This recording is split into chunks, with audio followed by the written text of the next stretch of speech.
Allah the Almighty, Allahu Allah, protect me and guide. কোথায় যাচ্ছ এত তাড়াতাড়ি? 1 বছর আগে আমি শরীফ ভাইয়ের কাছ থেকে এই 5,000 টাকা ধার নিয়েছিলাম, সেটাই দিতে যাচ্ছিলাম। কিন্তু আমি তো শরীফ ভাইকে কোনোদিন টাকা চাইতে আসতে দেখলাম না। তোমার কাছে যে উনি টাকা পায় সেটাও তো আমি কখনো ওনার মুখ থেকে শুনিনি। মনে হয় উনি টাকা দিয়ে ভুলে গেছে। তুমিও টাকা নিয়ে ভুলে যাও, দাও টাকাটা আমার কাছে।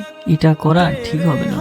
সে হয়তো আমাকে টাকা ধার দিয়ে ভুলে গেছে, কিন্তু এটা তো সত্য যে আমি তার কাছ থেকে টাকাটা নিয়েছি। তুমি হয়তো জানো না, আমাদের প্রিয় নবী হযরত মুহাম্মদ সাল্লাল্লাহু আলাইহি ওয়াসাল্লাম জানাজার নামাজ পড়ানোর আগে জিজ্ঞাসা করতেন, এই মৃত ব্যক্তির নামে কি কোনো ঋণ আছে? তিনি জীবিত অবস্থায় কারোর কাছ থেকে কোনো কিছু কি ধার নিয়েছেন যেটা সে পরিশোধ করেনি?